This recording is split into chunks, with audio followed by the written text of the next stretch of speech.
engkau terbangun di pagi hari, itu bukan engkau yang bangun, tapi Allah yang membangunkan engkau. Dan ketika malam hari engkau tertidur, bukan engkau yang menidurkan dirimu, tapi Allah yang menidurkan kamu. Dan engkau hadir ke bumi, itu bukan karena engkau hadir sendiri, tapi dihadirkan oleh Allah Subhanahu wa ta'ala. Dan segala macam rizkinya Allah yang menghadirkan. Alladzi huwa yumituni wa yuhyin, dialah yang menghidupkan aku dan dialah yang mematikan aku. Walladzi yut'imuni wa yasqin, dan dialah yang memberi aku minum dan dia yang memberi aku makan. Yut'imuni, dia yang memberi aku makan, wa yusqin, dan dialah yang memberi aku minum. Wa idza maridtu fa huwa yashfin, dan ketika aku sakit dialah yang menyembuhkanku, bukan dokter, bukan rumah sakit, Allah yang menyembuhkan. Itu kan seperti begitu kata-kata Nabi Ibrahim di dalam Al-Quran, dikatakan seperti itu. Jadi artinya sampai termasuk apa yang kita lihat, kemampuan kita, mata kita melihat. Mata kita tidak punya kemampuan melihat kecuali Allah yang memberikan kekuatan mata kita bisa melihat. Ketika kita mendengar suara, bukan telinga kita yang hebat bisa mendengar suara, tapi Allah yang membuat telinga kita bisa mendengar. Buktinya apa? Sekarang pendengaran telingaku juga sudah mulai berkurang kok. Sudah dibantu dengan alat bantu. Dan selain saya juga banyak orang-orang yang sudah tua, sudah tidak mampu mendengar lagi, betul nggak? Sudah tidak bisa mendengar lagi. Katanya dulu bisa mendengar, iya dulu. Sekarang bisa enggak? Enggak. Kenapa enggak? Karena dulu engkau dikasih bisa oleh Allah, dikasih kekuatan bisa mendengar. Sekarang kekuatan diambil oleh Allah, bisa mendengar enggak? Dan orang yang sekarang buta, dulunya pernah bisa melihat. Kenapa sekarang tidak bisa melihat?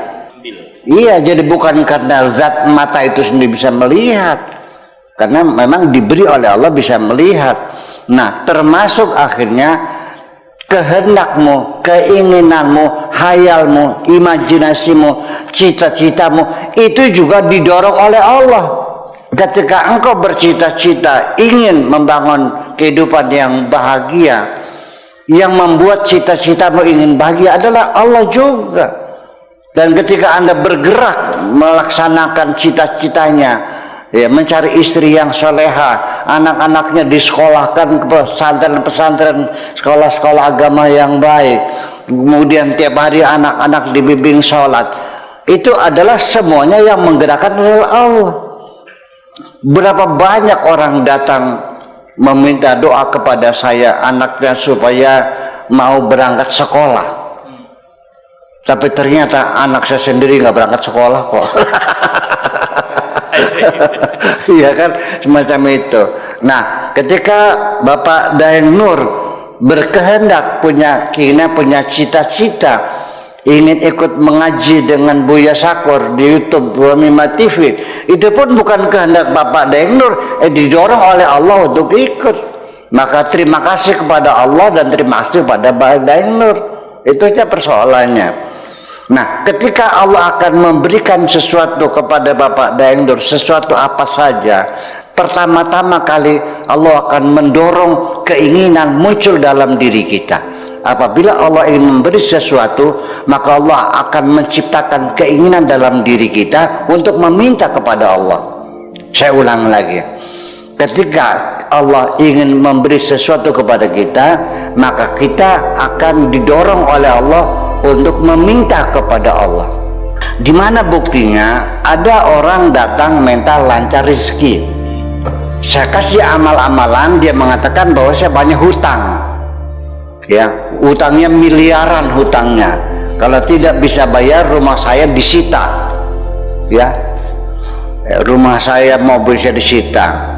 Berapa hutangnya? Sekian miliar. Saya bilang oke, silakan Anda baca zikiran, membaca ya Rozak, ya Rozak, ya Rozak, satu hari 94.864, 94.864. Oke, 3 hari kemudian dia datang lagi, Pak Kiai nggak sanggup, nggak kuat. Karena tidak dicipta oleh Allah keinginan yang kuat untuk meminta. Tapi kenapa orang yang lain saya kasih pikirannya, dia laksanakan dengan kesungguhan hati, dengan keyakinan, ud'u rabbakum wa antum muqinuna bil ijabah, berdoalah kepada Tuhanmu dengan yakin seyakin-yakinnya di dalam hatimu bahwa doamu pasti dikabul oleh Tuhanmu. Dia kerjakan semuanya, maka dikabullah doanya itu, dilancarkan rezekinya. Ya kenapa? Karena Allah menciptakan keinginan dalam dirinya untuk meminta. Meminta Allah juga perlu ada restu dari Tuhan juga. Tanpa restunya kita malas mendoanya. Nah itulah kira-kira, jadi artinya bahwa bukan hanya sesuatu perbuatan saja, bukan hanya materi saja, sampai keinginan yang muncul dalam diri kita